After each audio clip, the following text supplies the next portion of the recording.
Hi, my name's Phil. I like talking about politics. So, after I was talking about the local elections earlier and what we may or may not be able to read into it from a Brexit point of view, I thought I should have a little think about the far more Brexit-charged European elections at the end of next month. I had a little think about it, then I had a little cry, then I came back and noted some things down. So, campaigning, of course, has got off to a strong start for Nigel Farage's Brexit party. As usual, he ended up with wall-to-wall coverage of the launch of the party with absolutely no challenge to his statements or his inciting to hate. No spotlight on this supposedly anti-elitist group who are promoting multimillionaire elites to key positions within the party. In fact, it was like they just allowed him to promote his group in whatever way he wished, and all for free, which is quite unnecessary because his backers don't mind spending a few million to promote their snake oil. But the Remain groups, on the other hand, are nowhere. Complete disarray. I'm a Remainer, and yet I'm not really seeing anything of substance in terms of EU election campaigns from Remain groups. Now, I know that many voters will feel that they make informed choices at the ballot box, but it's a nonsense. Almost nobody bothers to research anything during campaigns, and yet many still think they're informed when they haven't even looked anything up. I don't actually know how that works. Some people are self-aware enough that they realise that they don't study anything to do with politics, they don't read anything, therefore they sort of know that they're not really informed, they just vote along tribal lines or whatever. But quite a lot of people will say they know absolutely which way to vote without having looked anything up. But anyway, that is the mindset of most people, and in any country, not just the UK.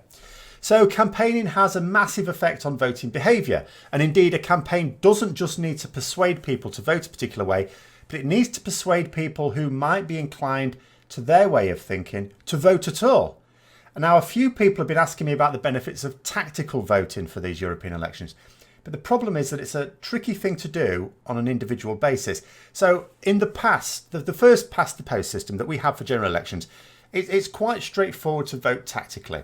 Let's say you're a Labour supporter, but you're in a constituency that always returns a Conservative MP.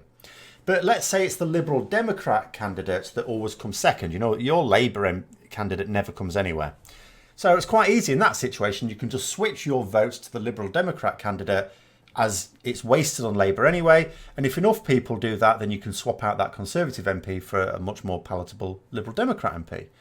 You know, but in the proportional representation system of European elections, it's not as straightforward. So in England, Wales and Scotland, we use the regional closed system. Now, this system is more democratic, and if people vote for the candidate and the party that they really want, then it is much more representative. However, it plays merry hell with tactical voting because you don't know where your vote's going to do the most good. It's no good, for example, if a load of Labour supporters vote Liberal Democrat and then the same number of Liberal Democrat vote Labour. It just balances out and everyone feels guilty for no gain. Or even if just too few people individually switch their vote. Again, if it doesn't reach a certain threshold, it doesn't count for anything really. In proportional representation, there isn't a system where voting for one party is going to be obviously hopeless, and there's also no obvious switch to where you would go. So tactically voting would need the Remain parties to collaborate and not just run candidates against each other. And I see no way of coordinating that without the party leaderships getting together. And there's no sign of that at all. Labour still don't even want to say what it represents, really.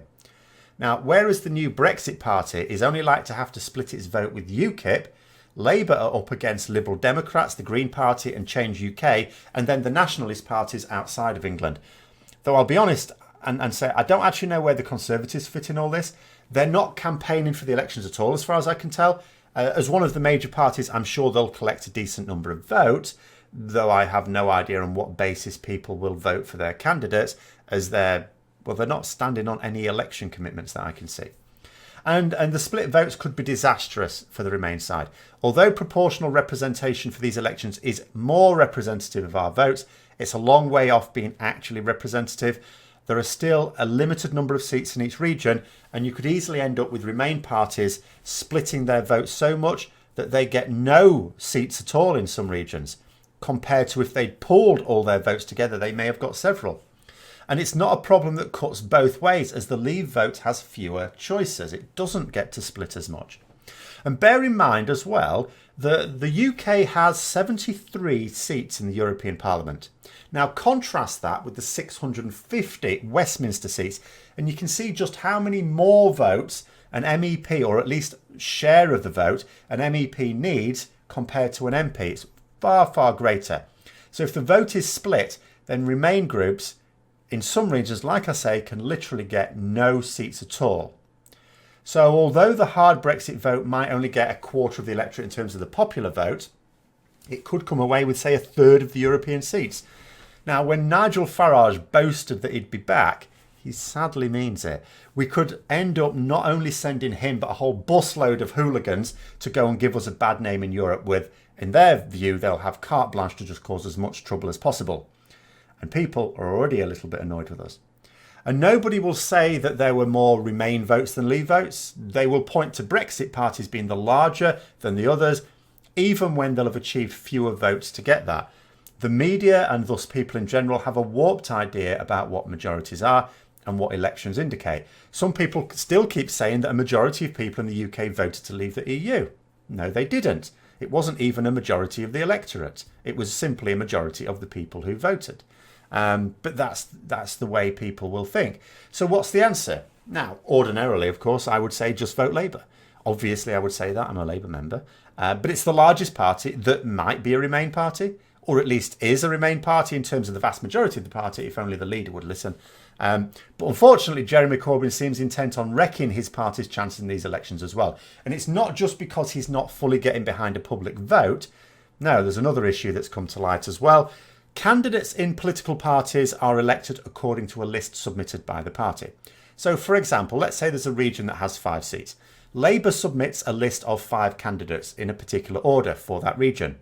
Let's say it wins 3 seats, then the top 3 on that list all become MEPs. Now, it's normal policy to have sitting MEPs at the top of the list.